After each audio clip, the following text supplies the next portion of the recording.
The rain had turned the highway into a sheet of black glass, and I was standing beside it with one broken suitcase, a dead phone, and nowhere left to go. Cars passed me so quickly that each one sent a wave of cold water over my shoes. I had been walking for nearly 2 hours, but I no longer knew where I was going. All I knew was that I couldn't go back, and I had no idea how I was going to move forward.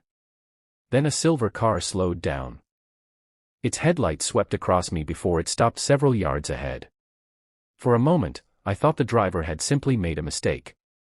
But then the passenger window lowered, and a woman looked out at me through the rain. She studied my face, my soaked clothes, and the suitcase beside me.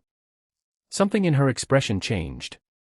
She didn't look at me like I was a stranger anymore. She looked at me like I was someone who needed help. And when she finally pulled over, neither of us knew that this simple decision would change both our lives forever. Before we continue, if stories about compassion, second chances, and unexpected kindness touch your heart, please take a moment to like this video, leave a comment, share it with someone who needs hope, and subscribe to Stories of Compassion for more stories like this. My name is Daniel, and that night I was 22 years old. 3 days earlier, I had lost my job at a small warehouse. The next morning, I discovered that my landlord had rented my room to someone else because I couldn't pay what I owed. I had spent the last of my money on food and a bus ticket, but the bus broke down miles outside town. I had called the only person I thought might help me, but the call went unanswered. After that, I stopped trying. Pride can be a strange thing. Sometimes it convinces you that asking for help is more painful than suffering alone. So I walked. My suitcase contained almost everything I owned: 2 shirts, an old photograph of my mother, a pair of work boots, and a notebook filled with plans I had once believed would become my future. The photograph was the hardest thing to carry because every time I looked at it, I remembered the promise I had made to her before she died, that I would never give up on myself. But that night, I was very close to breaking that promise. The woman in the silver car was named Claire. She looked to be in her 40s, with tired eyes and a calm face. She asked where I was headed, and I gave her the name of a town nearly 50 miles away. She asked if someone was expecting me there. I said no. She asked if I had a place to sleep. Again, I said no.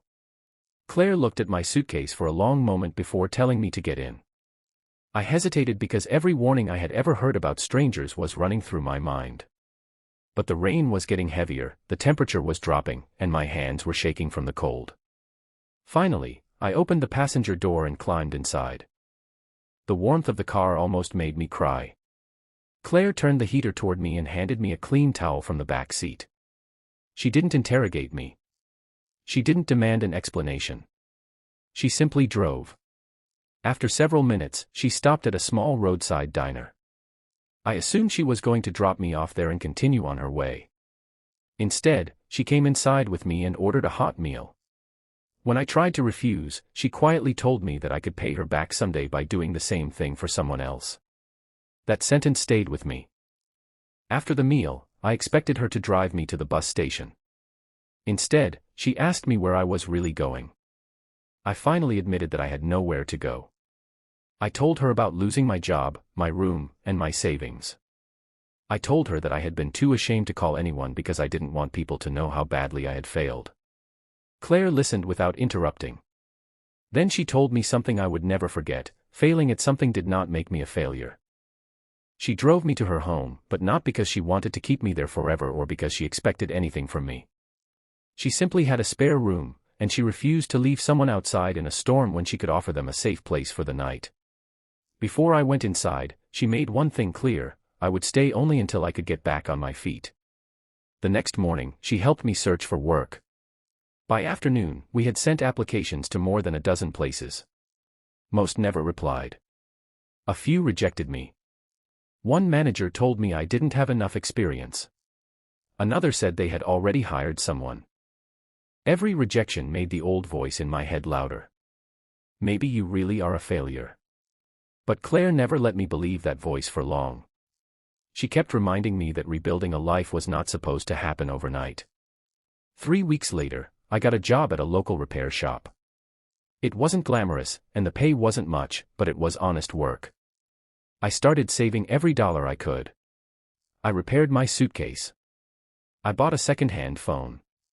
Slowly, the future stopped looking like a dark road and started looking like something I might actually reach. But Claire still worried about me.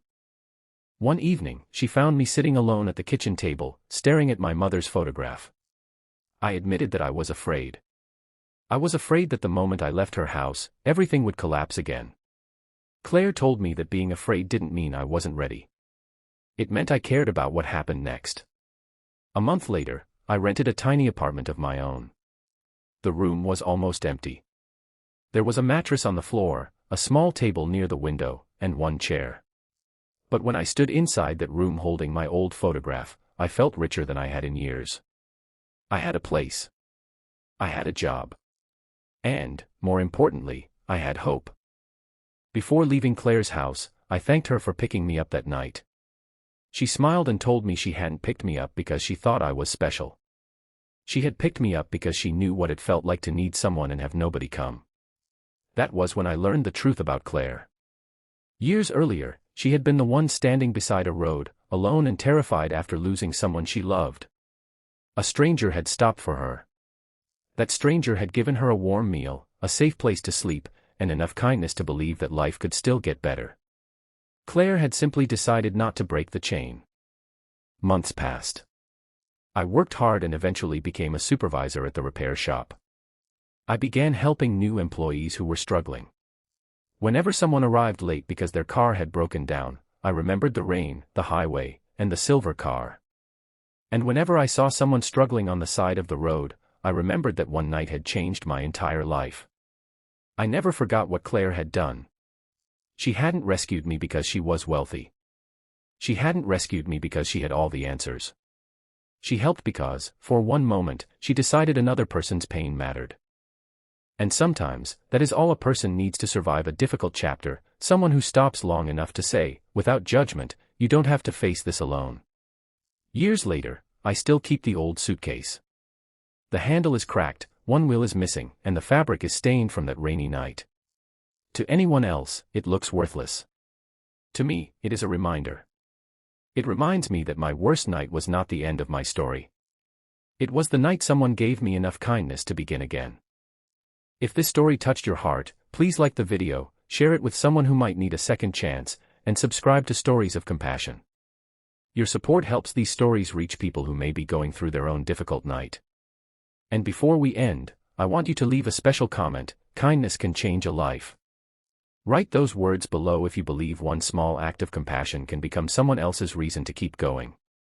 Because sometimes, the person standing alone on the side of the road isn't looking for someone to fix their entire life. Sometimes, they just need someone to stop. And sometimes, one stranger's kindness is enough to remind them that the road ahead is still worth walking.